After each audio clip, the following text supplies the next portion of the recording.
Hello, my name is Lee McQueen, and I'm talking as usual about public affairs and things like that.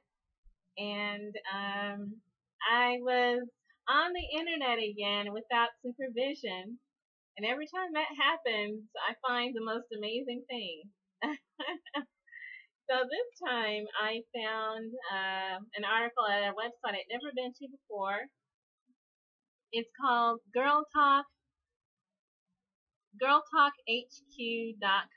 and I'll go ahead and put that link in the description.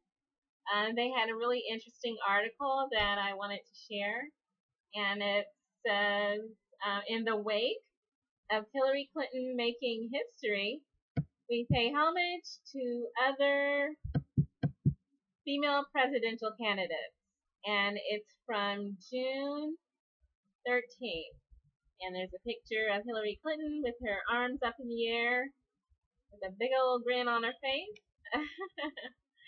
And it goes on to do a comparison of other women who've run for the presidential nomination.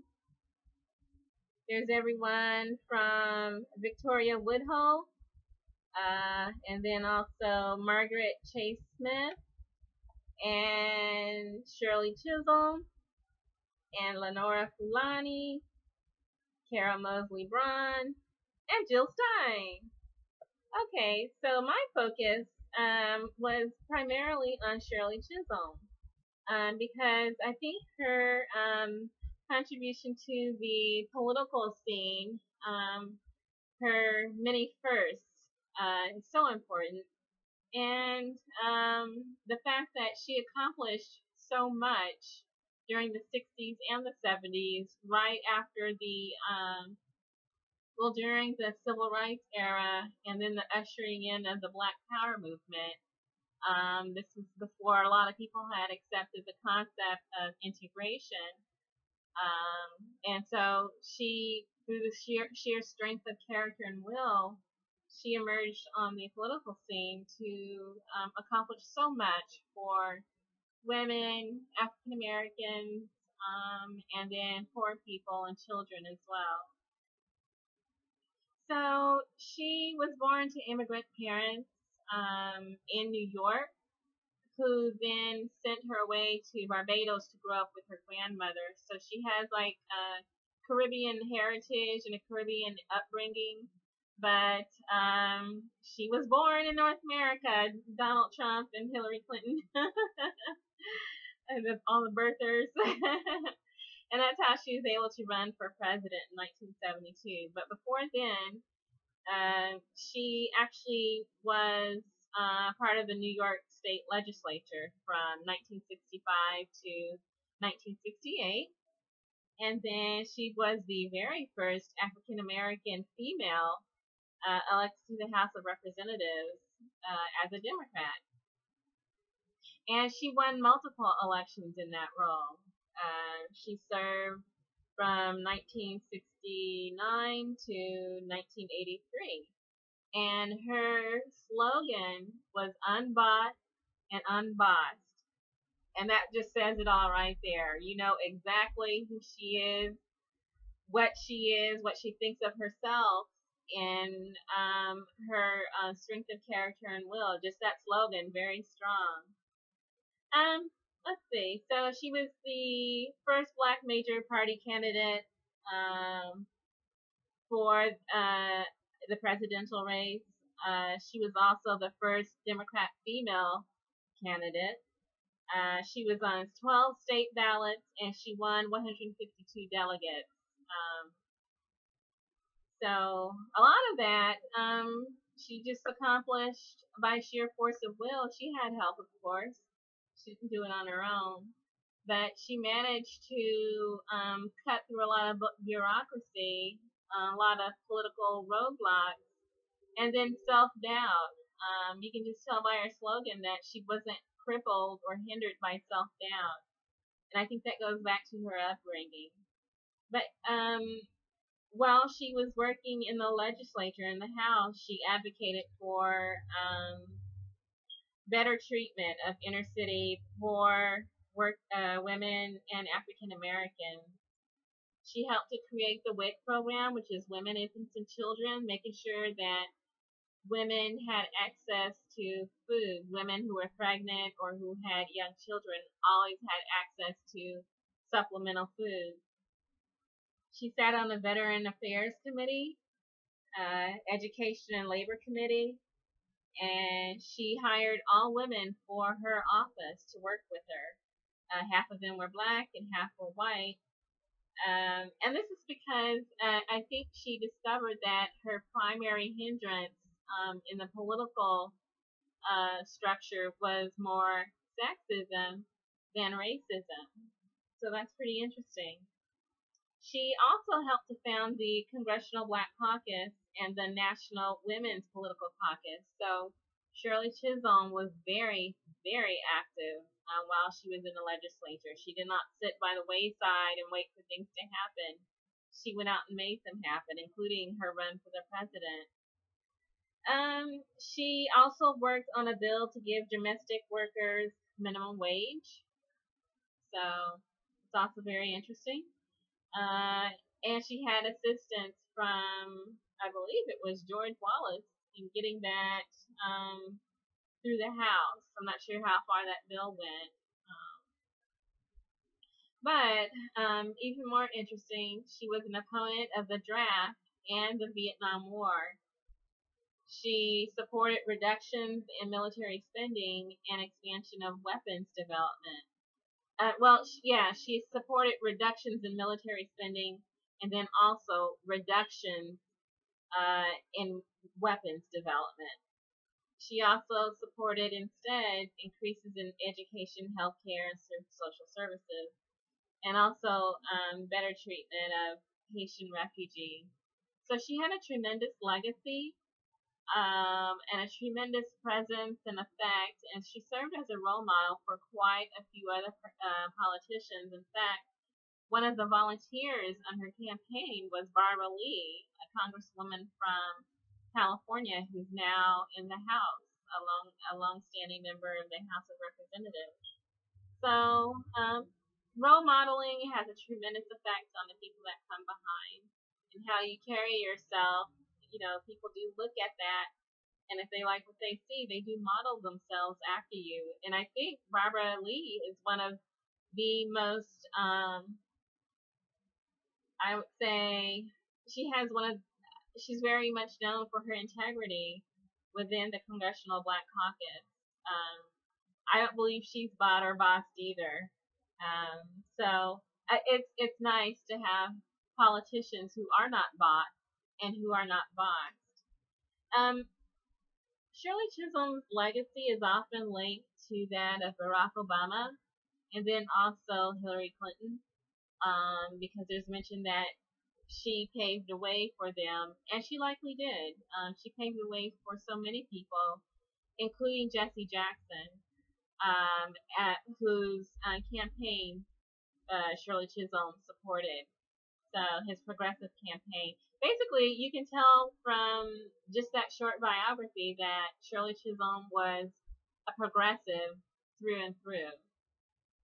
She supported progressive politics, not necessarily party line, partisan, so-called liberal politics. She was a progressive. She fits the definition of a progressive, and that was her political outlook on life. And her philosophy, you could tell by the program she supported that she was progressive. And I say that and I emphasize that because the comparison to Hillary Clinton and Barack Obama is so bizarre. I find that just completely bizarre. I would say probably her closest, descendant in a political sense is Jesse Jackson, who was also a progressive and ran a progressive campaign.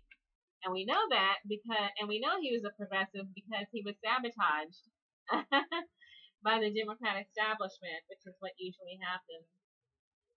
But yeah, getting back to Barack Obama and Hillary Clinton,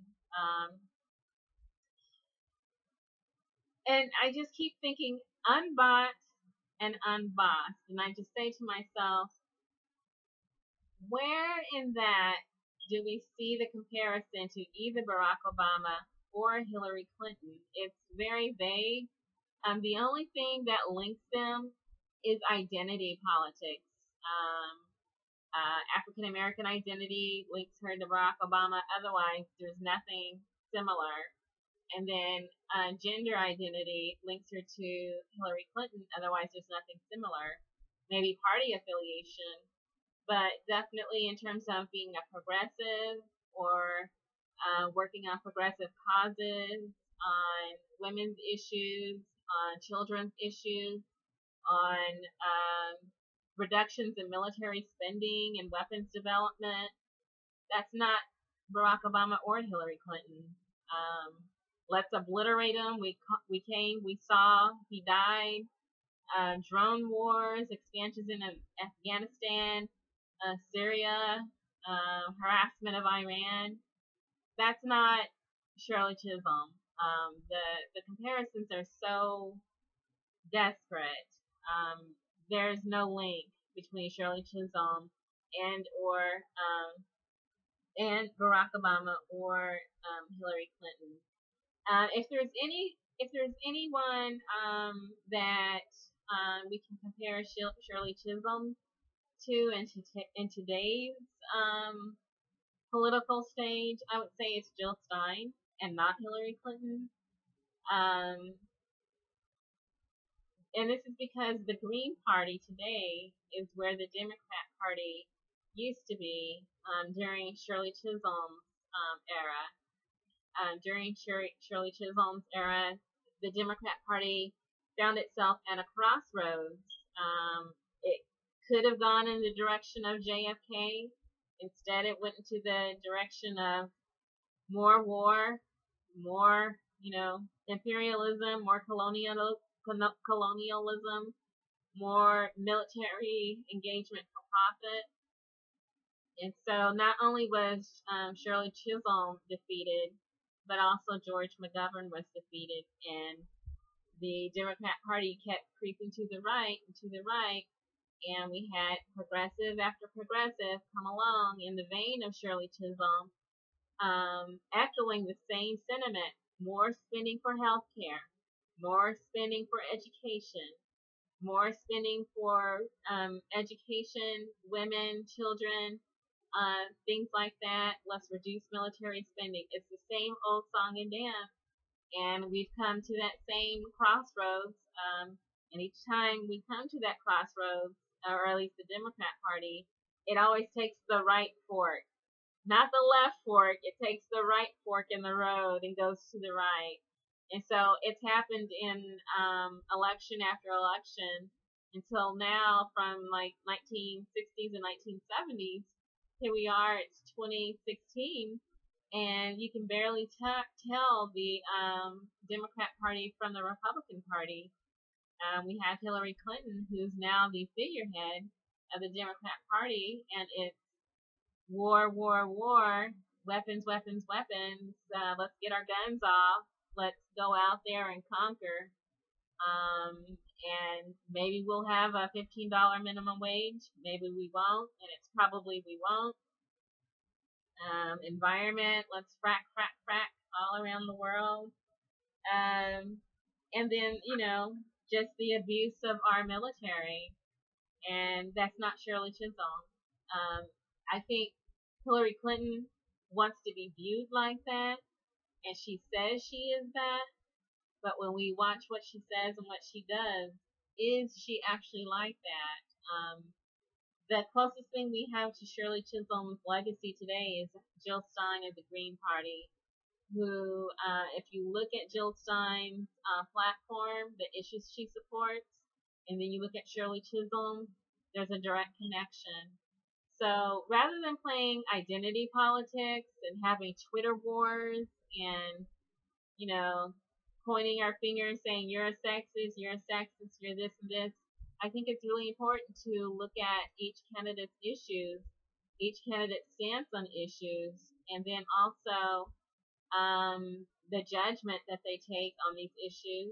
When we come to that fork in the road, which path does that candidate take? Do they take the right fork or the left fork? And that answers a lot of questions. So I would say the direct inheritor of Shirley Chisholm's legacy for right now that we have in this election season is Jill Stein. It's not Hillary Clinton, and it also wasn't Barack Obama, who was pro-war and pro-Wall Street, and who was bought and who was bossed, just like Hillary Clinton is also bought and bossed. We have Hillary Clinton right now, who was brought into the political scene by her husband. Her first two positions in politics were provided to her by her husband because she married into her roles. Shirley Chisholm won election after election after election after election on her own, and this was in the 70s. So, unbought and unbossed.